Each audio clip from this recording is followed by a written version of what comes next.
Assalamualaikum warahmatullahi wabarakatuh.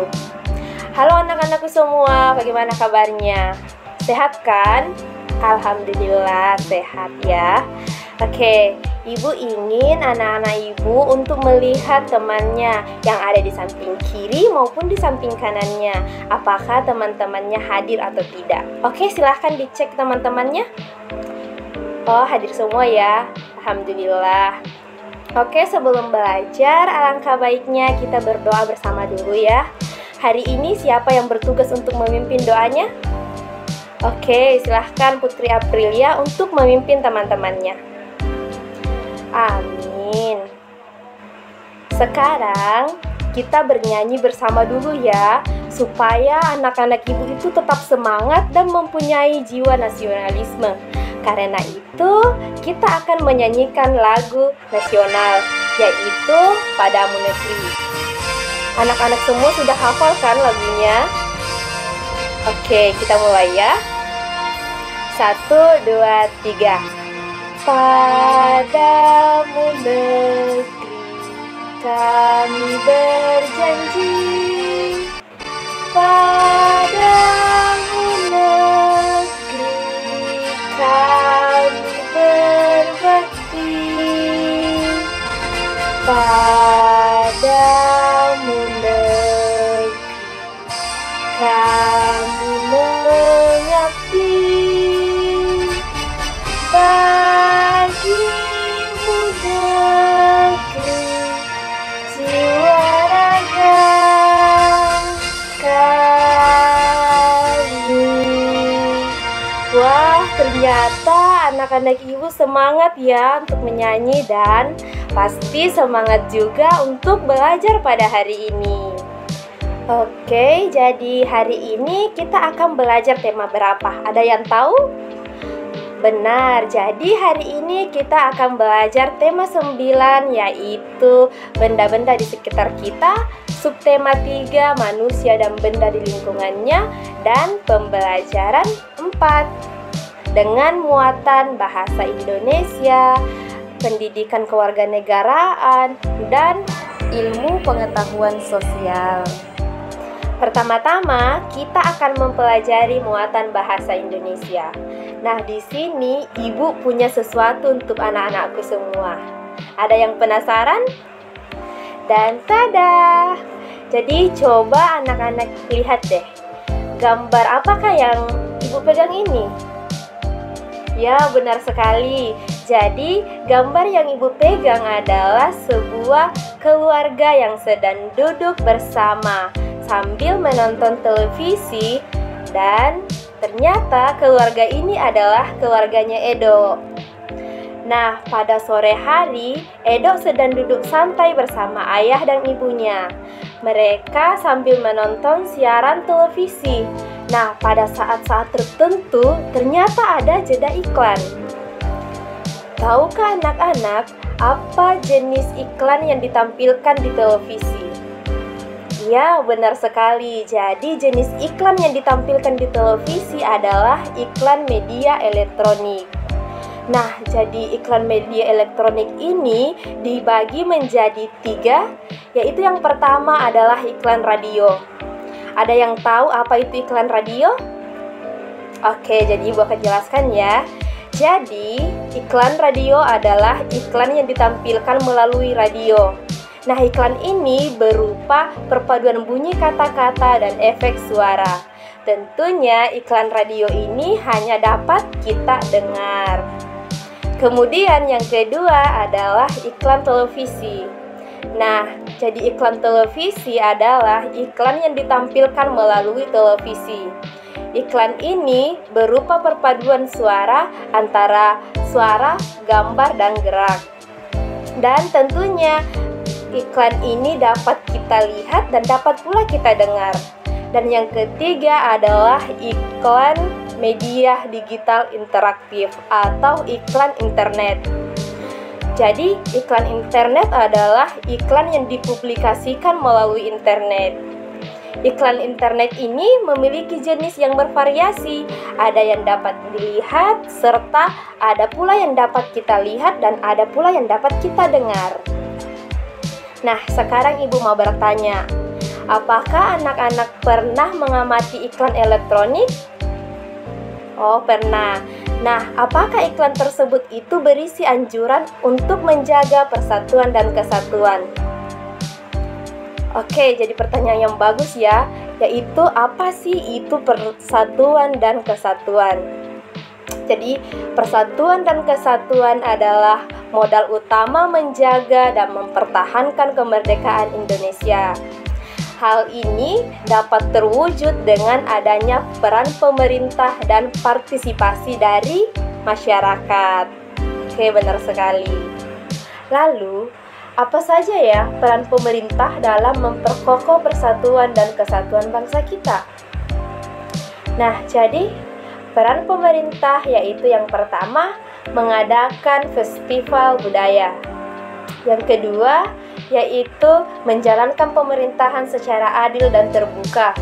Kemudian, yang ketiga yaitu mewajibkan penggunaan bahasa Indonesia yang baik dan benar di setiap acara resmi dimanapun berada. Selanjutnya yaitu mengadakan pemerataan pembangunan di seluruh wilayah Negara Kesatuan Republik Indonesia. Kemudian, menciptakan kebebasan masyarakat untuk memeluk agama dan melakukan ibadah sesuai dengan agamanya masing-masing. Selanjutnya, yaitu membina sikap saling menghormati dan menghargai antar pemeluk agama. Kemudian, yang terakhir yaitu mengadakan peringatan hari-hari besar nasional dengan menjunjung tinggi persatuan dan kesatuan bangsa. Selain dari peran pemerintah, tentunya partisipasi masyarakat juga ada dalam memperkokoh persatuan dan kesatuan bangsa kita.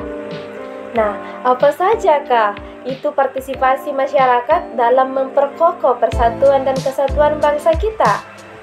Oke, jadi partisipasi yang pertama adalah memandang keberagaman di Indonesia sebagai sebuah kekayaan, bukan jadi pembeda.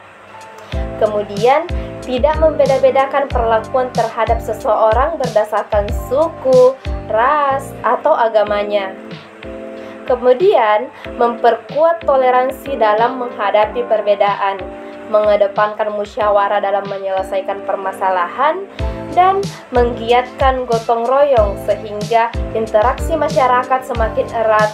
Kemudian, yang terakhir yaitu menghargai hak orang lain secara seimbang dengan pelaksanaan dari kewajiban.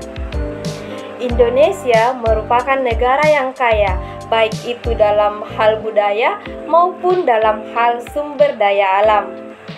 Kekayaan alam yang melimpah dan budaya yang beraneka ragam memengaruhi keberagaman mata pencaharian pada masyarakat Indonesia.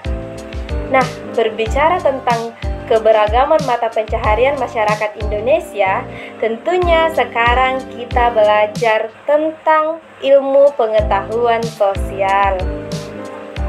Pada dasarnya, tujuan utama bekerja adalah untuk mencukupi kebutuhan hidup. Sekarang ibu punya sesuatu untuk anak-anak. Coba anak-anak lihat, gambar apa yang ibu pegang? Oke, betul sekali. Jadi, gambar yang ibu pegang yaitu keberagaman mata pencaharian masyarakat Indonesia. Di sini ada yang bekerja sebagai koki, lalu gambar yang kedua yaitu ada yang bekerja sebagai penjahit, lalu gambar yang ketiga yaitu ada yang bekerja sebagai petani, selanjutnya yaitu ada yang bekerja sebagai cleaning service, yang di bawah ini ada yang bekerja sebagai pegawai, dan yang terakhir yaitu ada yang bekerja sebagai abdi negara. Nah, anak-anak semua lihat kan bahwasanya mata pencaharian masyarakat itu beragam. Oleh karena itu, kita harus selalu menghargai keberagaman mata pencaharian masyarakat di lingkungan sekitar kita. Lalu, bagaimana ya cara kita menghargai keberagaman mata pencaharian di lingkungan masyarakat sekitar?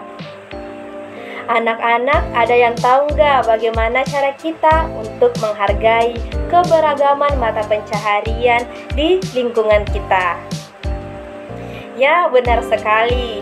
Jadi, yang pertama yaitu tidak mencela atau merendahkan mata pencaharian orang lain. Nah, kenapa demikian? Karena jenis pekerjaan masyarakat Indonesia itu beragam. Oke, selanjutnya kita harus menghormati orang yang sedang bekerja. Nah, anak-anak, ketika ada orang yang sedang bekerja, anak-anak itu sebaiknya menghormati dan tidak mengganggunya. Kemudian, cara yang ketiga yaitu menghargai pekerjaan orang lain. Pada dasarnya, setiap pekerjaan itu bersifat mulia karena tujuan bekerja yaitu untuk mencukupi kebutuhan hidup. Nah, oleh karena itu, anak-anak sebaiknya menghargai pekerjaan dan tidak membeda-bedakan seseorang hanya berdasarkan pekerjaannya. Kemudian yang keempat yaitu membiasakan membeli produk-produk lokal sebagai warga masyarakat yang baik. Nah, sebaiknya menerapkan sikap cinta produk lokal. Dan yang terakhir yaitu membiasakan mengonsumsi makanan dan buah-buahan dari dalam negeri atau produk lokal. Karena sebagian besar masyarakat Indonesia itu bekerja sebagai petani. Nah, sebagai warga negara yang baik, kita sebaiknya turut serta dalam mengembangkan pertanian Indonesia dengan cara mengonsumsi makanan dan buah-buahan yang berasal dari negeri kita sendiri ini. Bagaimana anak-anak? Apakah sudah paham? Oke, sudah paham semua ya? Atau ada yang ingin ditanyakan? Oke, sepertinya anak-anak semua itu sudah paham ya. Oke, Ibu akhiri saja pertemuan kita pada hari ini. Ibu ucapkan terima kasih kepada anak-anak. Sampai jumpa di pertemuan selanjutnya. Assalamualaikum warahmatullahi wabarakatuh.